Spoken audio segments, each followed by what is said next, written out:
Bonjour, je suis Francky. J'espère que vous allez bien les amis. Nous sommes le dimanche 2 novembre et je vous montre où je suis. Donc, deuxième semaine d'expatriation au Monténégro. Donc les gens se baignent, hein. C'est vraiment beau. La température est de 22 degrés, c'est vraiment sympa, vraiment. Donc toujours sur la bonne positivité de ma nouvelle vie. Donc je voulais vous parler brièvement aujourd'hui des deux façons pour obtenir la résidence fiscale au Monténégro.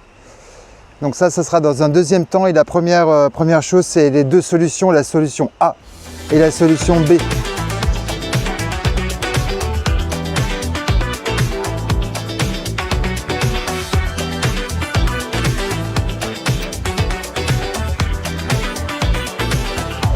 Que vous allez mettre en pratique dans les mois et années qui viennent en France, car malheureusement vous n'aurez pas le choix, car Eurogoulag est là et la France s'enfonce dans une crise économique qui va être que le début malheureusement, qui va se ressentir dans tous les cas dans toute l'Europe, hein, on est d'accord, hein. Ça c'est une certitude, mais sur le pays des Balkans, puisqu'ils ne sont pas en Europe, ils n'ont pas toutes ces taxes, ces normes, ces charges. Et du coup, les gens vivent beaucoup plus tranquilles, sont beaucoup moins stressés, gagnent beaucoup mieux leur vie en travaillant beaucoup moins finalement, puisque avec des charges à 50%, bah forcément vous travaillez comme des malades, hein. Donc pour faire simple, ils vont tout vous prendre. Il faut comprendre qu'ils vont tout vous prendre. Ils vont vous prendre, les cigarettes vont augmenter en 2026, ça va exploser puisqu'ils veulent mettre des taxes rajoutées pour faire des... Voilà. De toute façon, ils n'ont pas le choix, hein. Donc ça va faire très très mal. Donc vous avez deux solutions. La solution A, c'est d'attendre, de continuer à vivre en France. Et il y a beaucoup de personnes qui me disent « Oui, mais le problème, c'est que je n'arrive plus à subvenir forcément correctement à mes besoins. Donc qu'est-ce que je fais ? Je tape dans les économies que j'ai mis des années à acquérir. » Donc si vous faites ça, vous êtes en train de bouffer la solution B, puisque la solution B, c'est de se barrer. Mais pour se barrer, il faut de l'argent. Si vous n'avez pas d'argent, vous ne pouvez pas vous partir. Et j'ai malheureusement pas vraiment de solution pour les gens qui n'ont pas d'argent, puisque pour partir, il en faut. Donc si vous avez un petit peu de patrimoine, un petit peu d'argent de côté, ne restez pas en France, puisque plus vous allez attendre, plus ça va être dur de partir. Puisque qu'est-ce que vous faites ? Vous êtes en train de taper tout doucement dans vos économies pour continuer à vivre dans ce pays de malades. Donc en tapant dans vos économies, vous supprimez la solution B. Donc après, vous n'aurez malheureusement plus le choix. Vous serez condamné à rester. Donc si vous avez un peu de patrimoine, il faut partir le plus rapidement possible. Parce que autrement, vous allez tout bouffer. Et quand vous serez avec une possibilité en plus de perdre un travail, puisque aujourd'hui, je n'ai pas parlé de ce cas-là, mais vous pouvez très bien perdre votre travail. Donc là, vous allez fortement taper dans vos économies aussi. Même si vous avez peut-être 18 mois de chômage, mais 18 mois, ça passe très vite. Et en étant au chômage, est-ce que vous aurez la possibilité de faire des économies pour partir ? Donc il faut les anticiper, ces économies, et il faut les faire très rapidement. Et là aujourd'hui, il y a des investissements que vous devez faire. Si vous ne faites pas des investissements, ça va être foutu. Donc il faut réagir maintenant, il faut arrêter d'attendre, parce qu'ils vont tout vous prendre. Donc en arrêtant d'attendre, il faut passer à l'action. Mais vraiment, c'est vraiment le meilleur conseil que je peux vous donner, c'est ça. Il faut vivre dans un pays où vous avez des chances de travailler et d'avoir un avenir. C'est simple. Si vous n'avez pas d'avenir, pourquoi rester dans un pays ? Donc arrêtez de taper dans vos économies pour vivre en France. Partez le plus rapidement possible. Et puis après, bah vous verrez.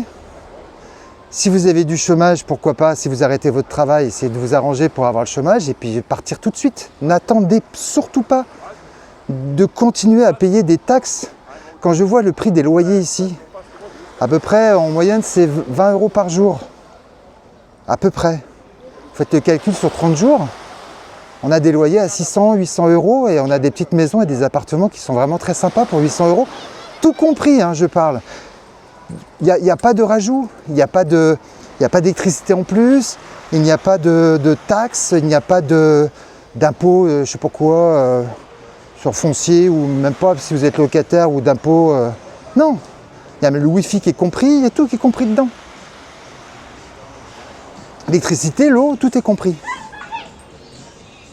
Je vous fais un petit tour d'horizon aussi parce que le petit village ici est vraiment très très sympa. On est dimanche. Donc il y a un petit peu plus de monde puisque c'est vraiment tranquille là où je suis. Hein. C'est ce que je cherche d'ailleurs. Enfin donc, il faut comprendre ça. Donc maintenant je vais passer par la deuxième raison de cette vidéo, c'est la résidence fiscale. Vous pouvez acquérir la résidence fiscale au Monténégro, surtout dans les Balkans en général. Vous avez deux solutions.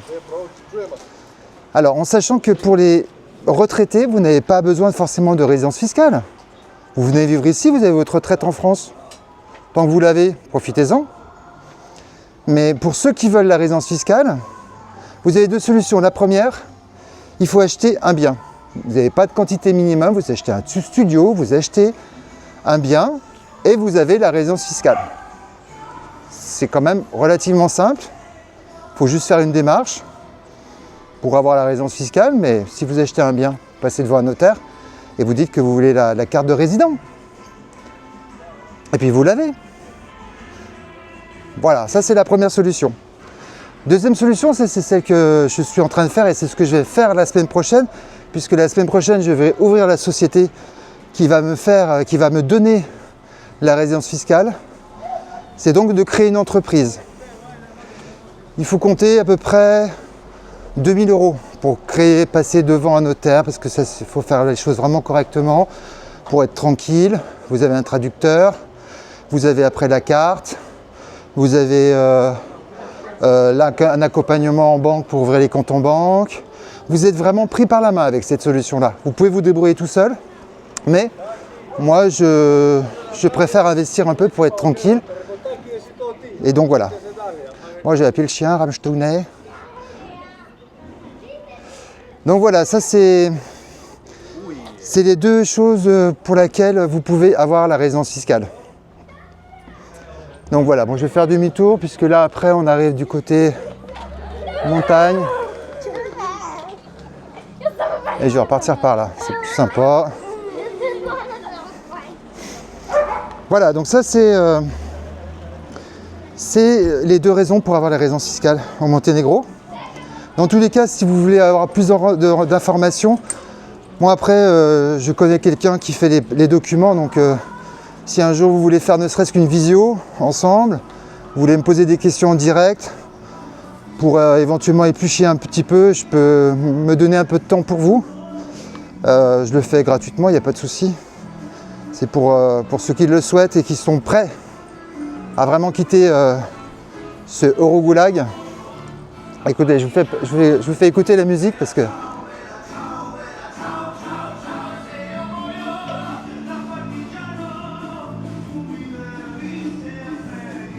ah ici il n'y a que de la musique tranquille, hein. Il n'y a pas de musique de je sais pas trop quoi, la con là. Il n'y a que de la musique des années 80, 90, 2000, enfin des musiques cool quoi, enfin comme les gens d'ailleurs. Voilà, c'est à l'image du pays hein, dans tous les cas. Donc voilà, donc j'ai un petit peu de peine quand je vois la France aujourd'hui, le peu d'informations que je regarde, ça me fait vraiment, ça m'attriste fortement. Car ce pays économiquement est en train de tomber, il y a Chat Control qui a été rebalancé aux oubliettes, mais pour quelques mois je pense, puisque Chat Control, ça va être un contrôle total sur votre téléphone, et donc après ils ont commencé à vouloir éventuellement interdire les réseaux sociaux. On va vraiment rentrer dans la démocrature, mais sévère. Je dis pas le nom, comme ça moi je suis pas embêté, mais vous m'avez compris. Donc il faut comprendre, je vais aller sur la plage. J'espère que ça fera pas trop de bruit par contre. Ouais, ça fait trop de bruit après, le son est pas très bon. Donc je vais rester là. Ben oui, tranquille. Donc tout ce qui est Donc absence de réseaux sociaux pour après mettre chat control, ça retombera hein, en 2026. Hein. Ils font toujours comme ça, c'est toujours le même procédé. En Europe, ils mettent, ils voient, ils disent oh, c'est pas passé, comme s'il y avait des gens qui étaient là pour nous aider, nous secourir. Absolument pas. Tout ça, c'est de la manipulation. C'est comme on fait rentrer pendant 10 ans, 20 ans des immigrés en profusion, et puis après on vous dit il y a des problèmes de sécurité, donc il faut mettre des vidéosurveillance. C'est exactement pas, c'est toujours le même système. Ils font les dégâts, et après c'est le peuple qui demande à avoir plus de restrictions, parce qu'il y a des abus, parce qu'il y a de l'insécurité, parce qu'il faut mettre des vidéosurveillance, parce qu'il faut serrer, contracter. Et puis à un moment, c'est vous qui allez subir cette contraction. Vous ne serez plus en liberté. Donc c'est toujours la même technique, je disais, d'échange de la société. Bien sûr, après, je ne parle pas de drogue ici, il n'y a pas du tout de drogue, je vois rien. Je vois pas un clodo, je vois pas des gens bourrés, je vois pas... c'est... Bon après, sur les 600 000 habitants qui vivent au Monténégro, il y a à peu près 100 000 Russes et Ukrainiens. Donc je précise pour ceux qui regardent un tout petit peu trop BFM mes couilles, simplement, non, ils ne se mettent pas sur la gueule, ils s'entendent très bien. D'ailleurs, des Ukrainiens, ce sont des Russes. Si vous regardez sur Internet, la Russie a démarré en Ukraine, a démarré à Kiev. Donc ils parlent la même langue, ils s'entendent très bien, et ici, tout va bien. Il n'y a pas de problème. Mais moi, je préfère avoir des voisins russes que des voisins de je sais pas quel machin qui sont là pour foutre la merde et qui ont de QI, quoi. Voilà, c'est vrai que là c'est une certaine clientèle de Russes et les Monténégrins sont juste exceptionnels. Voilà. Donc j'ai fait un petit peu le tour de ce que je voulais vous dire dans cette vidéo. La semaine prochaine, donc on va aborder la création d'entreprise et puis surtout je voulais aussi vous parler que j'ai rencontré Tom, qui est donc le premier follower que j'ai rencontré et qui du coup a repassé un séjour de 4 jours je crois, et il a été encore une fois enchanté, ça a fini de mettre le point sur les i, et donc lui maintenant ça y est, il veut faire très vite et il va vraiment partir avant la fin de l'année puisqu'il veut même plus la résidence fiscale en France pour 2026, il veut vite sortir du système et je l'encourage, enfin je l'ai encouragé, je n'ai pas vraiment encouragé, il est parti tout seul. Hein. Il était même plus virulent que moi. Moi, ça sera le cas. En 2026, je ne serai plus résident français. Mais lui, il veut faire très vite aussi. Et pourtant, moi, ma décision est prise déjà depuis longtemps. Alors que lui, c'est la confirmation lundi, le week-end dernier, qui a fait que ça y est, il va faire vite. Je vous fais un petit tour d'horizon. Bon, il y a quelques hôtels de luxe aussi, hein, quand même. Hein.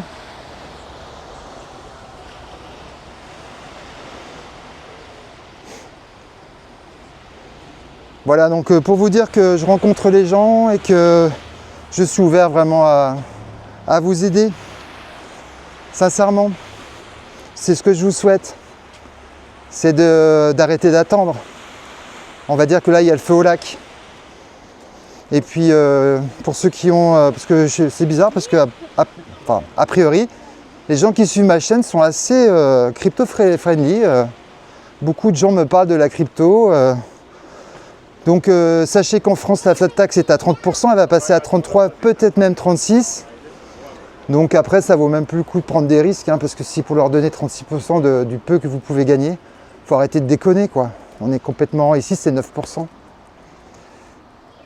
Enfin bon, arrêtez de vous faire rincer quoi.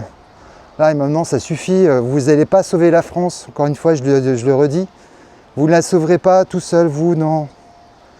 Non. Arrêtez de penser ça, quoi. Arrêtez votre patriotisme à 2 francs avec le goulag. Ça n'existe plus, je le redis à chaque fois dans chaque vidéo, parce que ça me fait mal au cœur de voir des gens qui s'attachent au rocher comme des malades, là, en disant « je vais lutter ». Ouais, t'alimentes le système, c'est tout ce que tu fais, malheureusement. Ouais, voilà, donc je vous soutiens, je vous encourage. Je vous souhaite une très belle semaine. Et puis dans tous les cas, rendez-vous à dimanche prochain. Voilà, je vous remercie de cette écoute et de votre temps surtout. Voilà, et je vous souhaite sur ce une très très belle fin de week-end. Tchuss, bye bye.